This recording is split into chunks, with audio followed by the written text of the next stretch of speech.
It appears as though violence against Christians is on the rise across the globe. Now, according to recent reports, one of the most dangerous countries is Nigeria. Joining us now from St. Albert, Alberta, just outside of Edmonton, to talk about this is Greg Musselman, the Minister at Large for Voice of the Martyrs Canada, who just returned from Nigeria. Greg, welcome back to Bridge City News. Oh, good to be back with you, Hal. So how bad is it really in Nigeria? How many attacks are we talking about here? Well, we're talking about, more than 20 already this year, and there were more than 30 last year. And so we're only about halfway through the year. So, the targeted attacks against Christians definitely is rising. I've been there a number of times, many times actually over the years, and it's always been a bad situation. In the top 5, usually on the Open Doors World Watch list of the most dangerous countries and places to be in following Jesus. But now things are accelerating, and I expect, unless there's some kind of intervention here, we are going to see a continual rise of Christians being persecuted. Some of these Islamic groups like the Boko Haram, the Fulani Herdsmen, and Islamic State West Africa are increasing their attacks to become more emboldened, and the government's not doing a lot. I understand there were 2 attacks on churches on Pentecost Sunday earlier this month. Describe what happened. Yeah, and I mean, usually, you hear about Easter and Christmas. That's always where we're really intensifying prayer and protection for Christians in Nigeria. But Pentecost Sunday, of course, also important on the Christian calendar. So one actually took place in the southwestern part of the country, which is unusual. And we'll talk about northern Nigeria because that's where most of the persecution is happening. But hundreds of Christians have been gathered at the St. Francis Catholic Church in the southwestern state of Ondo. Now, that, again, is a part of Nigeria which has been relatively calm and free of violence against, attacks against Christians. But the service was disrupted by gunshots and explosions, and worshipers, as you can imagine, trying to flee the building. Gunmen shot them as they're leaving the building, shot them outside. We've heard reports the youngest victim was a boy around 11. The oldest victim was in his 80s, shot outside the church.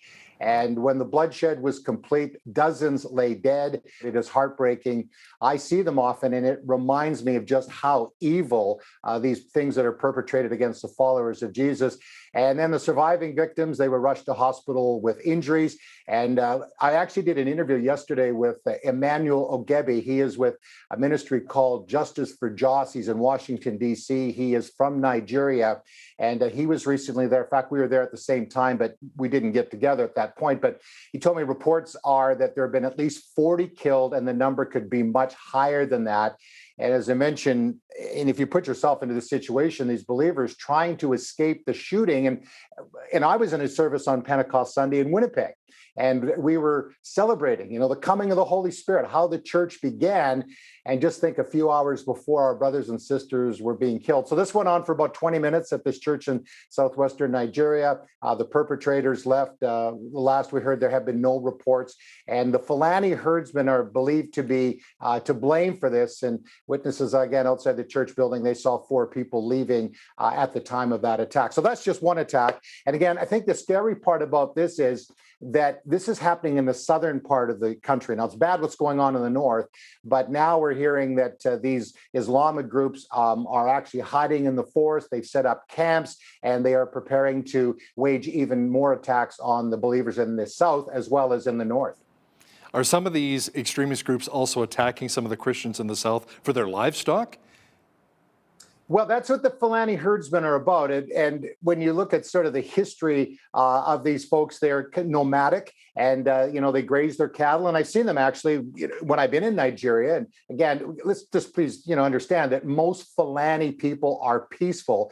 And they're mostly Muslim, but there's the extremists within that group, and they are absolutely brutal. They're unlike the Boko Haram, and many have heard of them. They've been around for a number of years. They kidnapped these young girls from Chibok and other places. So they kidnap, and they force these young girls into Islam, and they are using them for ransom, kidnapping pastors and other Christians. But the Fulani go in and they just kill.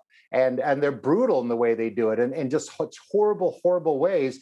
But yes, they're nomadic. They are, they graze their cattle on the land, and then if it's on Christian property, let's say on the farm, and the Christians, say, hey, you can't do that. They put up a fuss, and then what happens is then the Fulanis will attack them. So that's a part of the building of the Fulanis as they become more and more militant.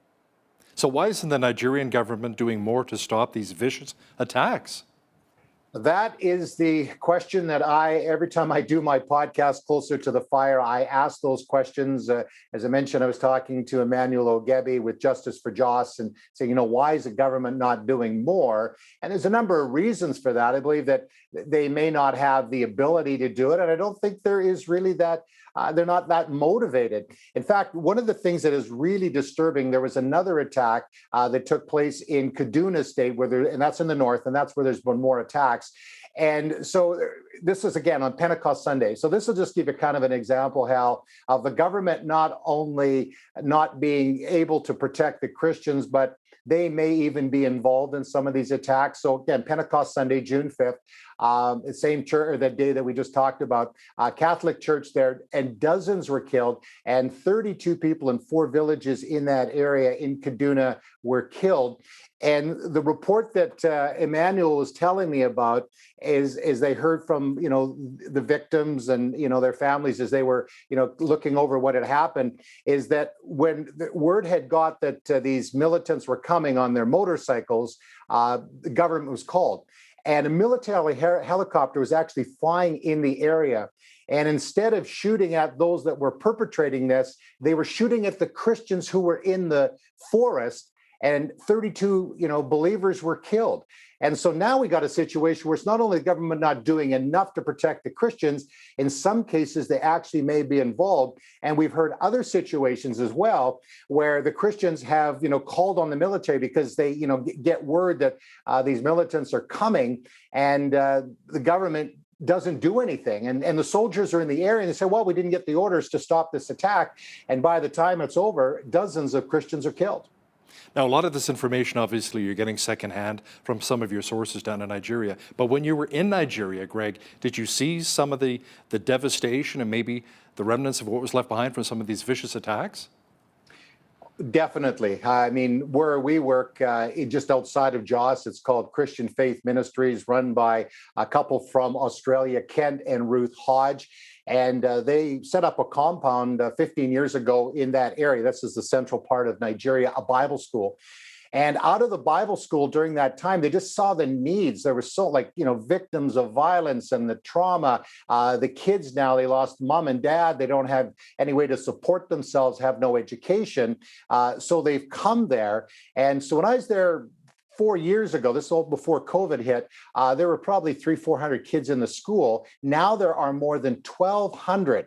And I mean, these are kids, and all of them have been traumatized because they've lost their parents. So, we're hearing those stories. Now, one of the main reasons I went down to Nigeria on this recent trip is the Voice of the Martyrs and Crossroads Christian Communication, 100 Huntley Street, of which I'm one of the hosts, to go down, and we are raising funds to finish a trauma center. It's called Mara's House. And so the idea then is to help these girls who have been traumatized. So, you have your, the physical needs. They need food, they need a place to stay. That's being provided. They need education. But all the damage that's been done to them, the things that they've heard, and not only the girls, but also the women as well. And I did a number of interviews, where young women have been raped. They've been forced to marry these Boko Haram commanders and soldiers. Their husbands that they were forced this marriage, they were killed. They maybe lost their children. So they're just dealing with so many things. In the midst of it, though, and I just want to give some hope here, because this sounds pretty terrible, and it is. It's evil what's going on there, perpetrated against the followers of Jesus.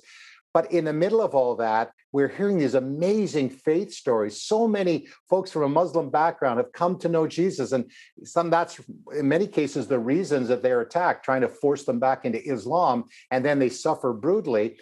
But, so God is working in amazing ways. He's doing miracles. We just heard actually, the Chibok girls going back 8 years, Borno State, when they were captured by the Boko Haram, 276 girls, and there's still over 100 that are still in captivity. But after 8 years, years, two of the girls have now been able to be free and are being reunited with their families. If you can imagine, again, those lost years and all the trauma.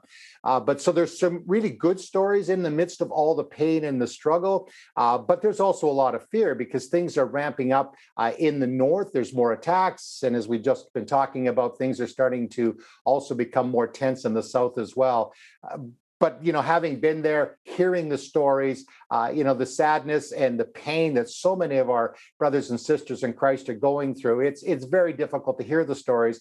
And yet, how we need to be praying, we need to support them, and we need to be concerned because they are part of the family of God. Yeah, we'll talk about more of that support in just a moment here, Greg. But let's circle back to a comment you made earlier that the Nigerian government appears to not be doing very much in regards to these vicious attacks. What about the public? Is there much public outcry right now? Well, one of the problems is Nigeria has had, years and years and years of violence. In the last 20 years, especially since the Boko Haram, and, there was a great outcry. We talked about the Chibok girls. Well, there's 276 girls when they were kidnapped. President Obama's wife, Michelle, they were, a lot of people, celebrities were speaking out against this, and which was appreciated. But when it's ongoing, people get kind of numb to it, and that is the challenge. And then you have a war in Ukraine that is taking a lot of the international attention. You've got climate issues, you've got all the things that are going on in our world that what's happening in Nigeria kind of gets buried a little bit. And that's why I appreciate having the opportunity to be on your program, is to remind people that this is still ongoing and these are real people that are suffering. But we can continue to pressure our members of parliament and say, we're concerned about what is going on in Nigeria. Will you just lend the Canadian voice to this and saying that, this is unacceptable. But then you've got the United States that, saying that Nigeria no longer really is a country of concern when it comes to religious persecution, which is absolutely terrible. And I know there's political and economic reasons for it, but really that should never, ever trump, the human rights violations that are happening in Africa's largest nation. So, Greg, outside of prayer and reaching out to our MPs, what else can Canadians do to really help our brothers and sisters in Nigeria? Well, you can get a hold of Voice of the Martyrs, vomcanada.com. We're working in Nigeria, as is Crossroads, as I mentioned, 100 Huntley Street, in practical ways. One of the things I always tell people too, and I've been doing this for more than 20 years and speaking in churches in Canada and around the world, is saying, we can get overwhelmed when we hear about countries like Nigeria and just go, well, there's nothing really I can do about it. But we can, and we can help them one at a time. When I was there, we met a lady named Amina. Her husband had been murdered. He was a Christian, murdered right in front of her. Her children, they tried to force them to renounce Christianity and become Muslim. They refused. They survived. Then 5 years later, she was captured by Boko Haram and taken into the forest with 8 other ladies, and was actually on YouTube pleading for her life. And so I had an opportunity to talk to her, and we're Voice of the Martyrs, through our partners in Nigeria, are building our house. So we do it one at a time. And that's so important. So get a hold of the Voice of the Martyrs and other organizations that work with a persecuted church. But here's something that I found really troubling, is talking to our partners in Nigeria, is the church in the southern part of the country is not really helping out very much with their brothers and sisters in the north, which is sad because they're just down the road kind of thing, and they're not concerned. And the 1,000 or so, Nigerian churches in the U.S. and the dozens of Nigerian churches in Canada. And my encouragement, especially within those communities and all communities, because we're all related because of Jesus, is to get behind it. Don't ignore what's going on in your former homeland. And so we need to be proactive. We need to be helping. We need to be praying, and we can support as well. And my heart was very warmed when I saw what was going on with Christian Faith Ministries. And, they have a hospital. They train in vocations. They have the Bible school. They're reaching their Muslim neighbors. They're helping to train them in vocation and bringing reconciliation. So God is at work in the midst of this horrible war zone. You see the light of Jesus shining. Greg Musselman is the Minister at Large for Voice of the Martyrs Canada. Greg, thanks so much for joining us today from St. Albert, Alberta. Well, thank you again, Helen. Appreciate the opportunity. And again, let's keep praying for our brothers and sisters that are paying a huge price to follow Jesus. Amen. And on behalf of all of us here at Bridge City News, I'm Hal Roberts. God bless, and thanks for watching.